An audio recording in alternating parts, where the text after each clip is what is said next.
My name is Dajana Romero, and I'm currently pursuing my master's in higher education, specifically for English. And I'm going to be going over some strategies for planning for effective communication at the higher education level. Some of the things I'm going to go over today are issues that may arise in communicating at the higher education level. So some of those difficulties that I'm going to address include time commitments and various modes of communication. Additionally, I will address various strategies for de-escalating the issues that may occur. And lastly, I'm going to address some best practices to incorporate in that setting. So as we know, the higher education setting is filled with adults, from the students to the faculty. And according to Austin and Gamble, these adults are often committed to many responsibilities. Specifically for faculty, faculty is full of various responsibilities such as various classes, grading, instruction and curriculum development, as well as research. In addition to that, faculty often take on additional tasks such as student engagement opportunities and additional clubs and activities outside of their current roles. This creates a lot of difficulties in communicating because faculty is so busy and have just a limited amount of time to respond to emails and to respond to student inquiries.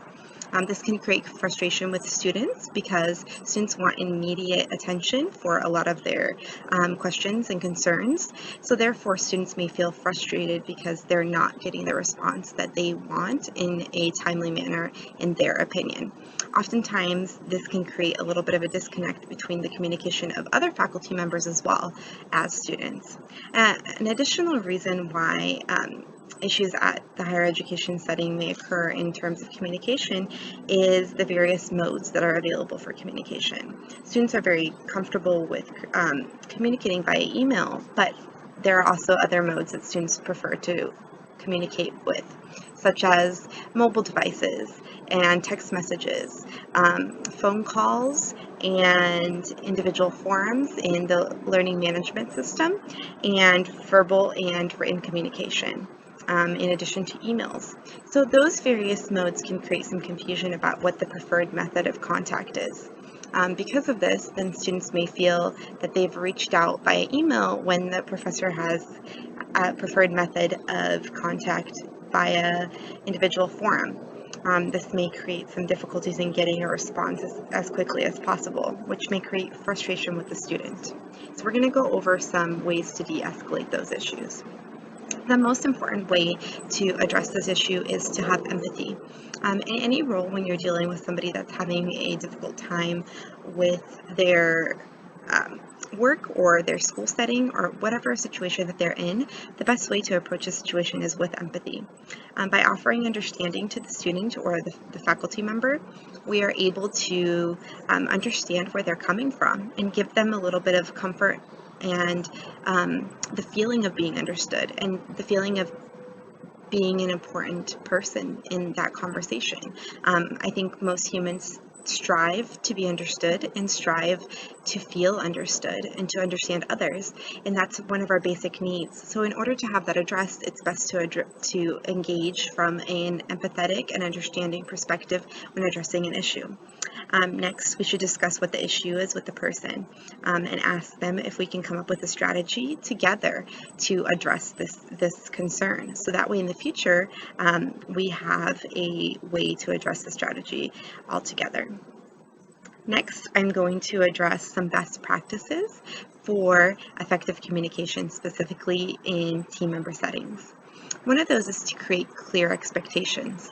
So we need to discuss what is expected of us in this setting, in this group setting, and what can we expect for a timeline.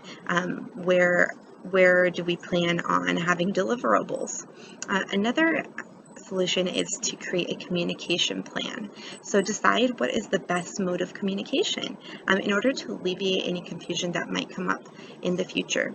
So what is our preferred method of communication? What are we going to use? What tool are we going to use to communicate primarily with each other? So whether that's individual forum messages, group forum messages, email, phone calls, video calls, whatever that is. As a group, you should make a decision on what will work best for your group and the various time constraints that each of the individuals has.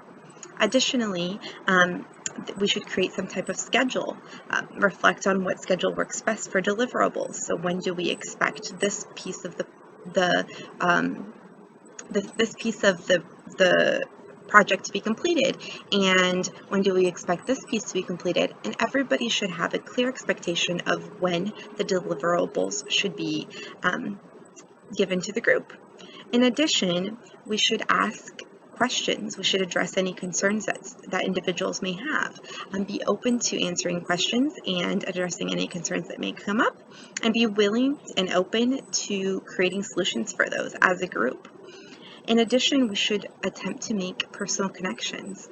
By providing personal information to your group members, you're able to give them a perspective of what your day looks like and what your time constraints are. This will all work together cohesively to create an environment where individuals are understood and where individuals are engaged in understanding about the specific time constraints that each individual has, which creates an understanding and trust in the group. In addition, we should create time for reflection. According to Micker and Roger, reflection is an important aspect of creating an effective communicative group. So we should reflect on how the work went. What changes do we need to adapt? We should appraise team members for their good work, and we should also be willing to give constructive criticism and create a plan for improvement on future projects. And then in addition, we should plan to implement these changes. How are we going to implement them in the future? All of these strategies are important to creating effective communication. So thank you so much for listening. Again, some of the things that we've discussed are the various issues that arise in the higher education setting in regards to communication, how to de-escalate these issues, and some various strategies for creating effective communication. I will outline some of those right now. So clear expectations, a communication plan, a schedule, clear roles and deliverables, address concerns and provide feedback, make personal connections, reflect on teamwork. Thank you so much for listening, and have a great day.